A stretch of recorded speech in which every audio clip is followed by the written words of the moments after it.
अस्सलाम वालेकुम रहमतुल्लाहि व बरकातुहू। उम्मीद है तमाम व्यूअर जो हैं ये सब खैरियत से होंगे। अच्छा, आज बाबा जी आए हुए हैं जी सांडे पकड़ने वाले। आज इनसे तरीका भी पूछेंगे और इनका एक नुस्खा है दादड़े के लिए, वो इसी चीज़ से ही कोई चीज़ बना कर देते हैं, वो भी नुस्खा भी पूछेंगे। बाबा जी सारे तो पहले सांडा फदन का तरीका दसो तो उस तो बाद ये भी दसो कि इस दी खुड तुहानू किस तरह पहचान होंदी है कि सांडे दी खुड है जी। खुड इस तरीके नाल होंदी है, इस तरीके नाल खुड होंदी है। इस दे उत्ते ए जिहड़ा टाइम हो गया ना, इस टाइम नाल हेठों मिट्टी उदा कट के उत्ते चढ़ छड़दे ने बुट। सुबह जिसले सूरज निकलदी है ना, उसले ये बुट जिहड़ा है ये मिट्टी तो थोड़ा थोड़ा खोरतरदे रहंदे ने, थल्ले डिग जांदी है। उसले जिसले खुला बुट होवे तो उस च नहीं लाउणा, क्यों भाई सप ठूआ हुंदा विच।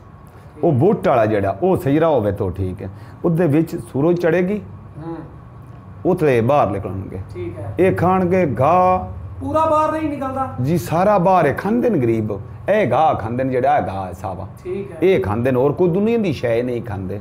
ये जिसले निकल के उतले एक किला पहले ला लेंदे हो जी। मैं किला नहीं लाउंदा, ए मेरे को सोटी है, ये सोटी नाल बनाई हुई है। मैं फाई बनाई हुई है, ए वेख इस तरीके नाल ए मैं फाई बना लईए। गड़ इस तरह मारनी है ताकि ये फस जाए जी। बिल्कुल ए फाई है मेरे को, ए दी खुड है। इस खुड के उत्ते मैं पे लाउना, इस खुड के उत्ते लाया इंजे हेठा हेठा इंजे निकलदा आउंदा। ए सोटी है, ये निकल आउंदा शाम के जले इत्थे बाहर निकलदा। इसनू फाई जी छिकदा तां है फाई पाउंदी है। वो तो आराम नाल इंजे करदा हेठा जांदा रहिंदा इंज करके इंजे जांदा हेठा जले वापस जांदा है ना, वो तो इस तरीके नाल उत्ते खुड दे ये सोटी हो जाती है। इस तरीके नाल ये मुड़ मैं जाना, ये पूछल जड़ी इंज करके बाहर आउंदी है, अगां दूजा वड़ जांदा।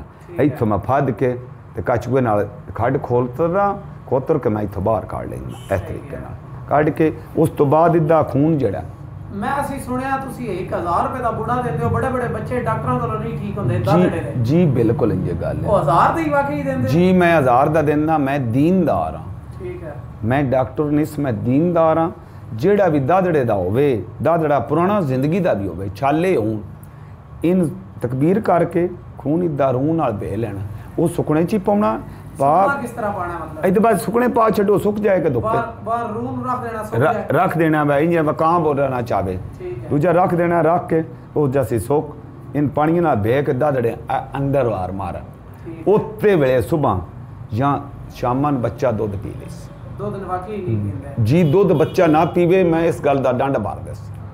बशीरा दीनदार मठमा। अच्छा, उस तो बाद ये कहंदे कि सांडा खाना जेड़ा वो खा भी सकते जी। ये खा सक इदा इदे कोलियां उत्ते रख लेना, थोड़ा थोड़ा इंज कर लेना, तकबीर करके इसनू रख देना ना। मकरू है, आराम नहीं है। मनीवे ते खा लियो, ना मनीवे ते ना खाओ जी। आराम नहीं है, क्यों ये हजूर पाक नाल बनाई है शरत। जानवर सारे जानवर टप गए, कुम्मा सही बिच डट्ठा ही तो साम के आराम हो गया। कचकुम्मा ये बिच आराम हो गया। ये छाल मारी आस इदे आ पिछले पहुंचे, अगले पहुंचे तो निकल गए, पिछले पहुंचे इदे विच जा पैन विच तेले दे। इत्थे ने डाक बन गया शाह काला,